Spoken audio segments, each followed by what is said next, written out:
Mhm.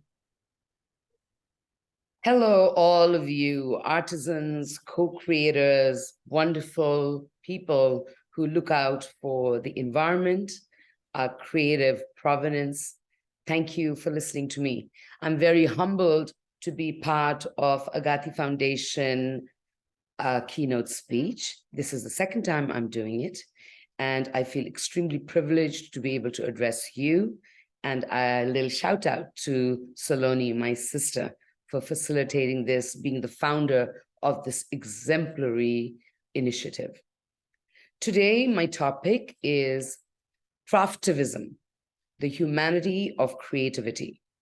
Now, craftivism comes from craft and activism. I thought it was an important topic to discuss because last year, if you remember, it was about craft and kranti. Kranti being the Sanskrit word for revolution. So swa kranti, which means my personal, my inner revolution, led by craft. And so I thought, what do we do to take this another step forward? And craftivism, which is required so much in today's world where we are inundated with sort of the senseless overproduction, fast fashion that is creating havoc with not only the people, but also with our beautiful planet. So I did not, craftivism is not a word, sadly, that I have invented. This word, which is a form of activism, which incorporates the ideals of anti-consumerism, anti-capitalism, supports environmentalism, compassionate consumption. All this was actually coined by a wonderful author, and her name is Betsy Greer. She talked about bringing together a world of craft and activism. And in her words, she says, craftivism is a way of looking at life while voicing opinion through creativity. When you do that, it makes your voice stronger, your compassion deeper, your quest for justice more infinite.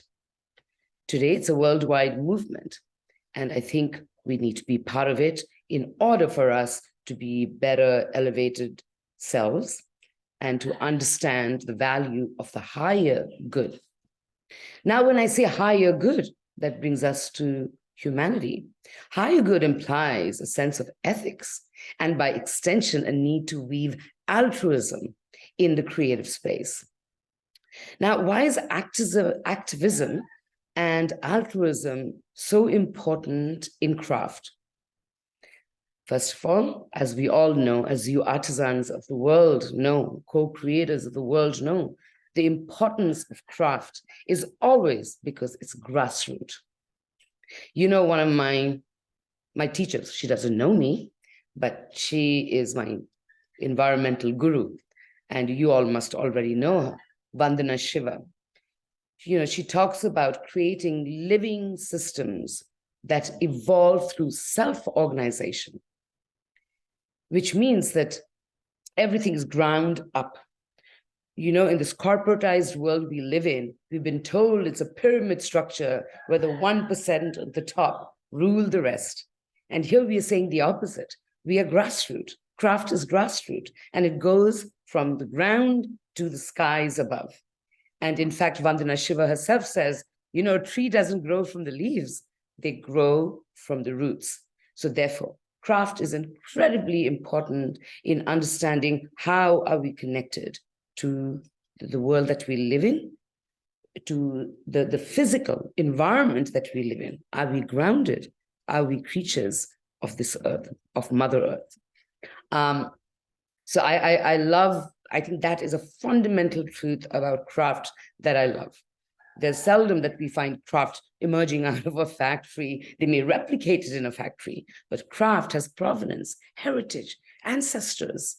It talks about trees. And, you know, I was in Ladakh doing a story on the Pashmina, you know, the wool of the Pashmina goats that are high up, 18,000 feet above sea level. And the nomads take them higher and higher because when they start taking the hair from here, the goat's hair, that fall naturally, they're not killed, They're singing these beautiful songs about thank you for giving us the pashmina, thank you for eating the grass on our grounds. It is magical. So that interconnectivity, only craft and made by hand, when you can dig your feet into the soil, when you can dirty your hands, it comes from that.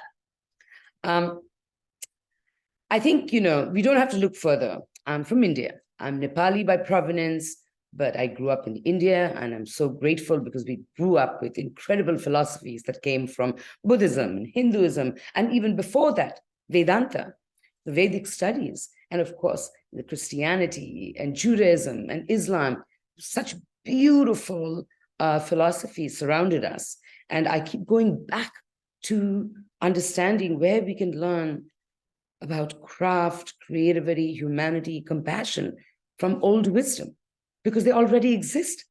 We don't have to reinvent the wheel. We need to revisit and reevaluate how do we want to bring these wonderful philosophies into our lives so that we become compassionate consumers and creators.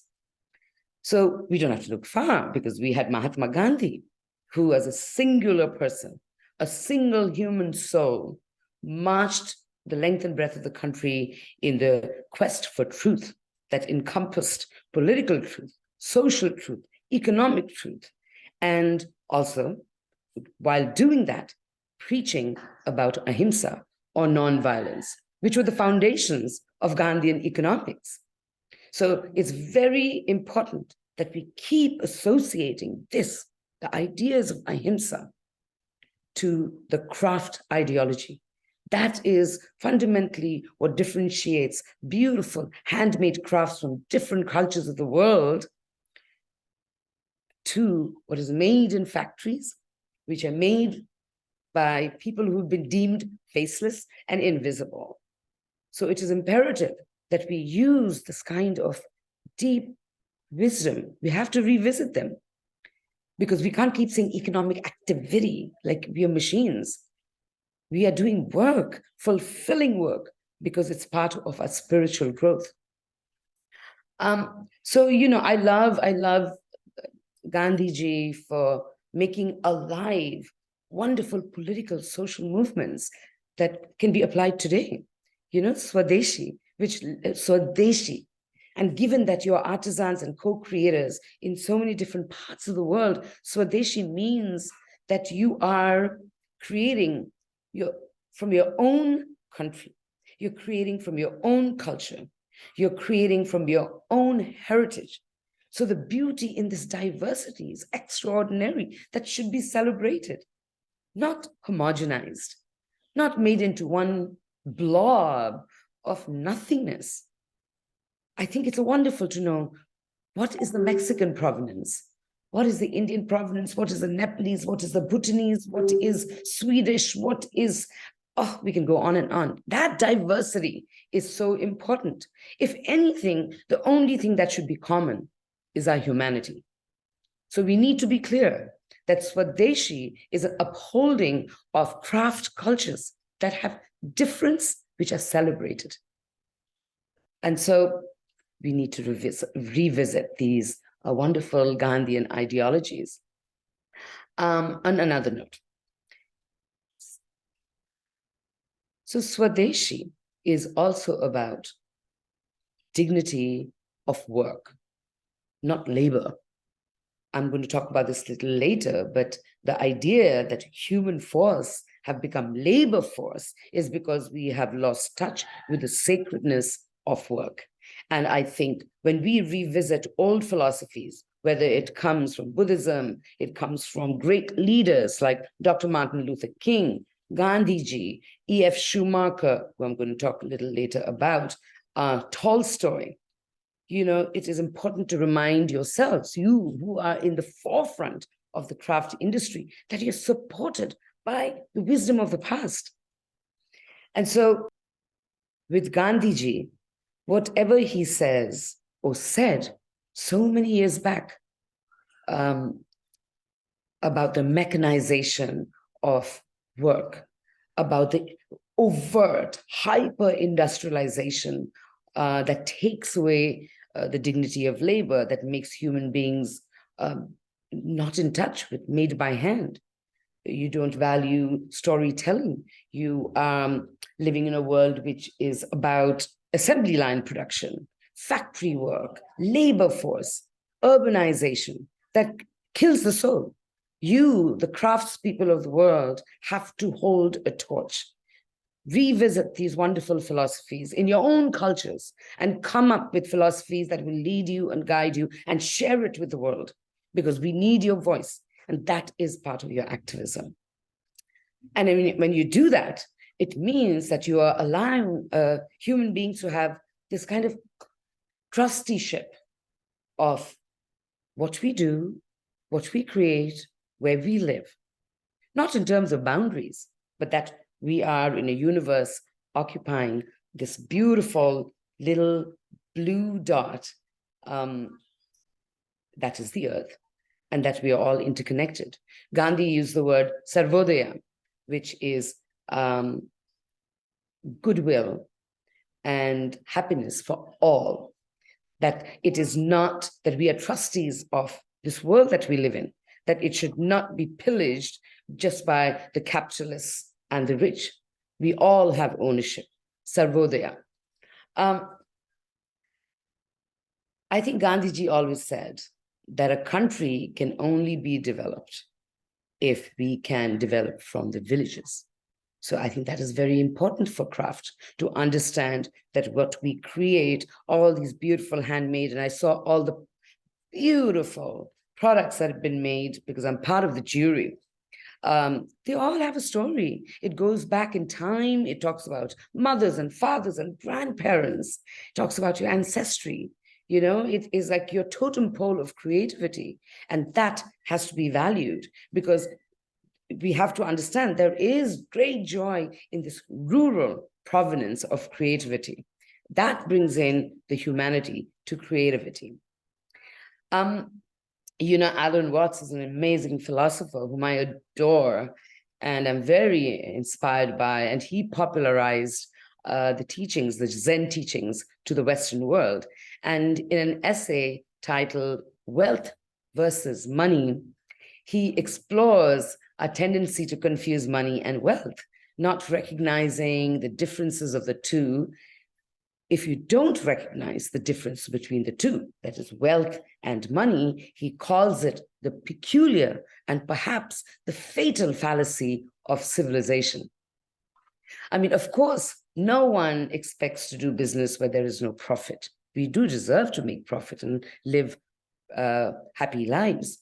But in the name of money, when people and craft get dismissed, then we have to talk about what's the real profit, because real profit should be about living with dignity and elegance in this beautiful environment that nature provides us, to be able to find joy in our work. So the idea that money versus wealth, work versus labor is very important. And craft is at the forefront of telling us what the difference is. And so we need to talk about it more and more, because it is the antithesis of the factory made. And we value that. And people need to understand why we value that. But when we talk about value, and I keep going back to something that I have been saying in many of my speeches, and it's very simple. Craft is the medium by which we understand the whole spectrum of creativity that gives dignity. And I always refer to the 4 Ps, right? So you have the product, you have the people, you have the process, and then you have purpose. I think this pretty much creates a beautiful circle of life where we don't dismiss any part of creativity, any part of the way we consume, so that we will always take into account all the stakeholders in this creative act, this co-creation act. So if any one of those are missing, which for most of you, as I've seen in your the products that you've entered, you all literally tick off all the boxes, that there is this amazing association and camaraderie with the people that you co-create with, you have great joy in telling us about the processes that you follow, then there is great sense of joy in the product that you've created because of the people and the processes. And most of you have a sense of purpose, which is, how do I give back? Which community do I stand for? What kind of craft are you resurrecting? I think that is just divine work. And I'm so grateful that I'm part of this. And I read this wonderful line somewhere that says, what is the choice that you have? Is it, and craft can show us this way, right? Is it creative altruism versus destructive egocentrism? So think about this. This is creative altruism. You're creative and you're altruistic. That means you give back. You care about communities. You care about the environment. And then what's the opposite of that? Destructive egocentrism, which we see in the fast fashion world today, in the hyper-consumerism of the world, which celebrates something like a Black Friday as if it is the best thing that one can go to and consume within. So this brings us to humanity and creativity. There's a wonderful, renowned American Buddhist monk. His name is Bhikkhu Bodhi. Please Google, where he talks about what happens when compassion and justice are unified. You know, do we become more conscientious consumers? Are we compassionate in our creativity? And I think it is very important to revisit this, only because, it's not just about saying, I want to be a compassionate consumer or creator. It's about saying, I will have a fierce determination to uplift others in my journey of creativity and creating wealth, not only for myself, but for others. I think that's what makes a craftivism so important, that in your heart, you have to have a fierce determination to do good for not only yourself, but for others.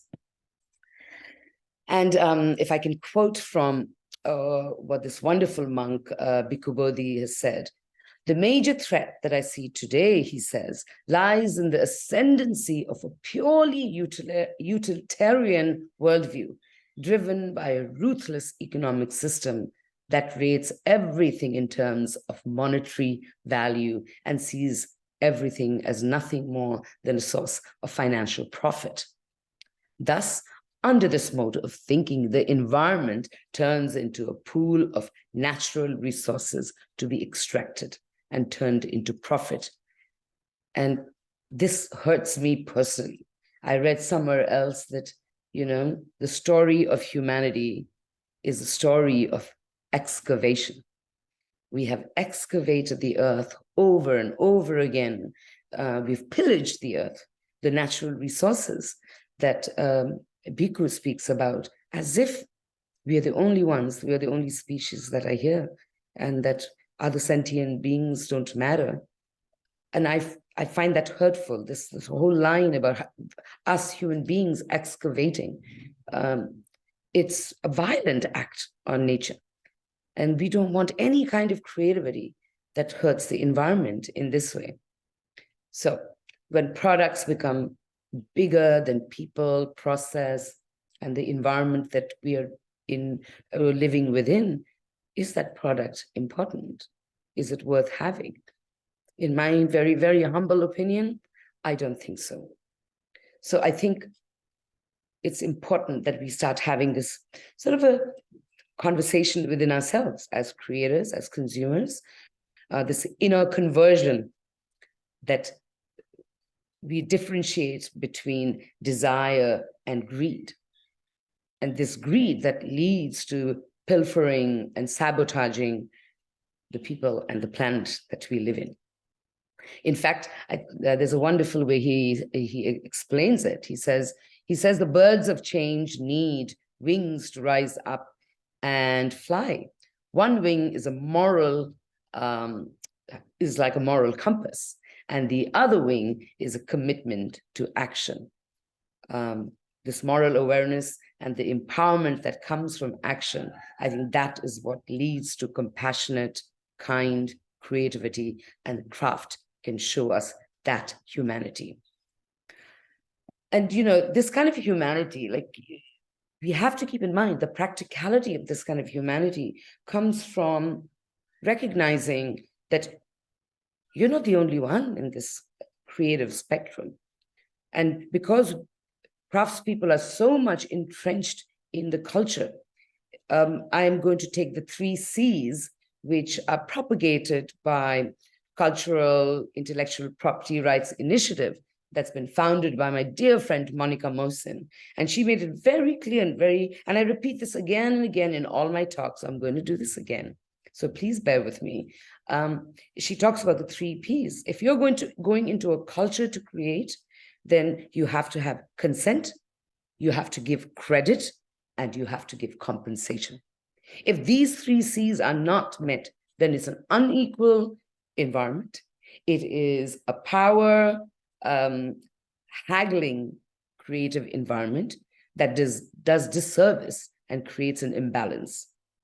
Please go check out their website, and always keep in mind, for anyone, because I know that I'm talking to an audience who come from different cultures, who want those cultures to be respected by people who buy we've seen enough cultural appropriation take place.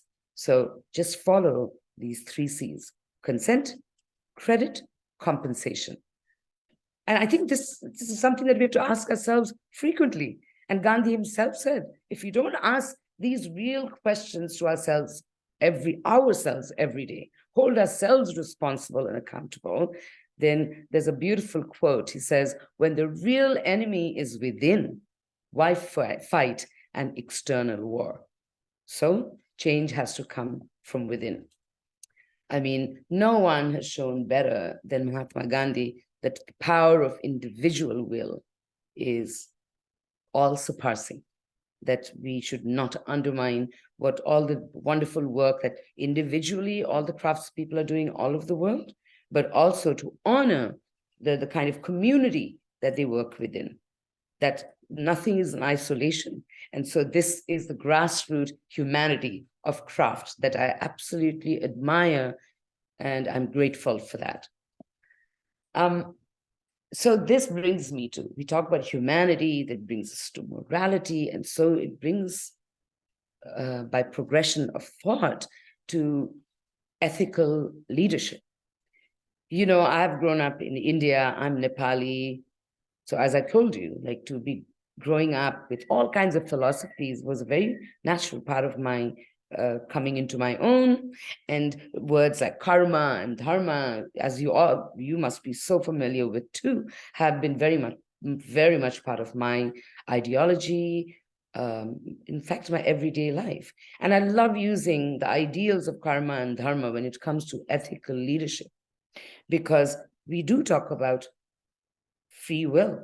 We have free will. And your dharma is that free will to choose one path or the other path, right? Your dharma decides whether you want to go left or you want to go right, because your dharma is your moral fulcrum, your own inner ethical leader who's going to tell you which side are you going to go to. So you have free will. But after you choose, then it's cause and effect. Then karma is then bestowed on you depending on the choices that you make. So ethical leadership is about having a moral fulcrum to choose the right path. And karma then, because of cause and effect, you've got a blossoming karmic destiny.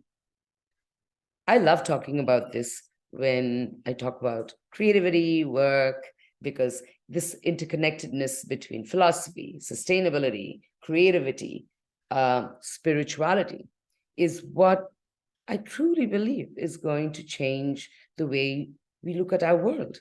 We cannot be so distant and so dislocated from our groundedness. It is this lack of groundedness that is creating such havoc in the world.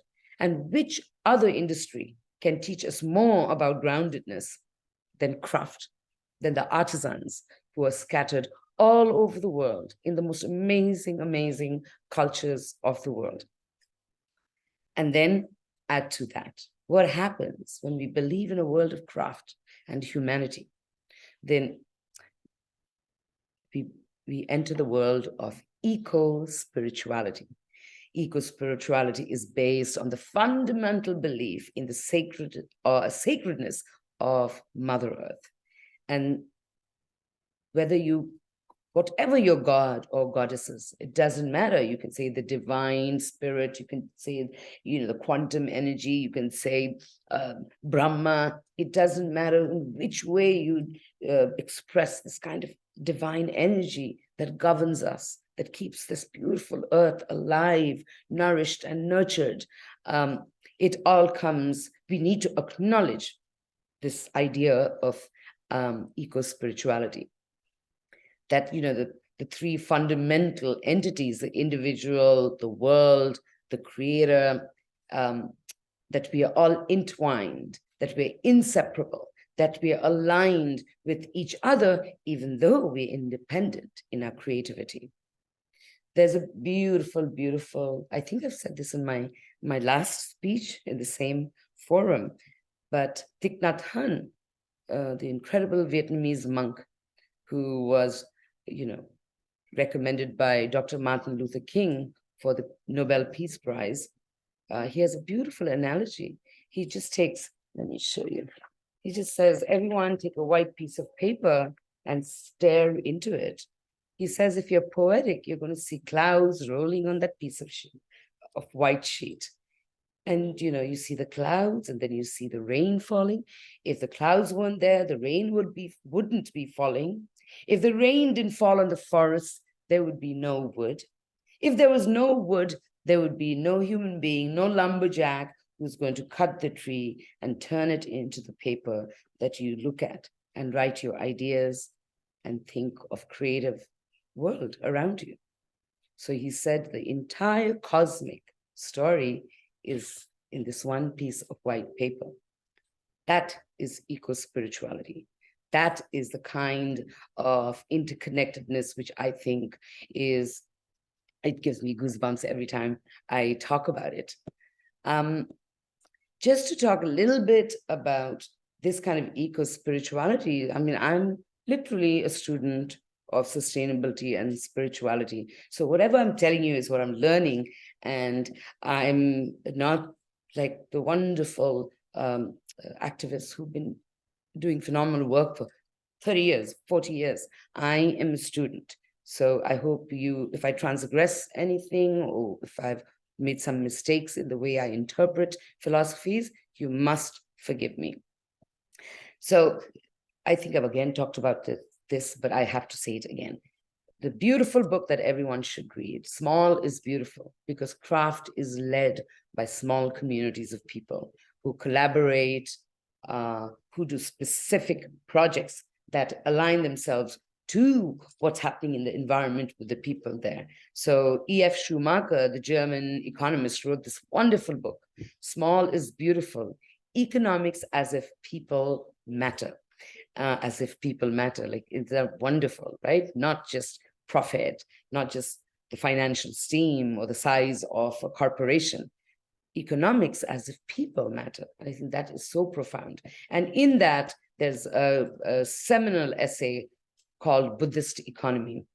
And for me, that chapter is all about the ethics of economy, environmental awareness, and how we can bring this cohesive experience of humanity into leadership, into our jobs. So I'm not going to say too much about it, but I think you, as artisans of the world, again, you have to be a beacon because you're small-scale creative collectives, and you have to be the torchbearer to stand up against the system and strive to bring people product, process, purpose in a seamless model of humane creativity. We cannot just say us and them. We need to now rise and make ourselves heard. For a fulfilling business of co-creation, it has to live beyond the finite dimensions of the market. I'm quoting this from the book. And it has to be built on a relationship dimension. So not just in a market dimension, but a relationship dimension. And so how wonderful, because now we are really talking about moving from labor force, right, to human force. And so I'm going to go back to the idea of human force, because no one did it better than Gandhiji. And recently I wrote a piece for Vogue India, which was called The Khadi State of Mind. So khadi is this hand-spun, handmade fabric that became a symbol of empowerment, of social change, of political sovereignty, of economic sovereignty for India when it went through 200 years of British Raj, of colonization. And so the idea of me writing the story was not necessarily that everyone has to wear khadi, but because it was such a profound symbol, what does it mean to have a khadi state of mind? Khadi, a very humble hand-woven, hand-spun fabric that Gandhiji used as a symbol of freedom. So we all know about the riveting history, right? So I'm going to read a little bit that I wrote about this in the magazine.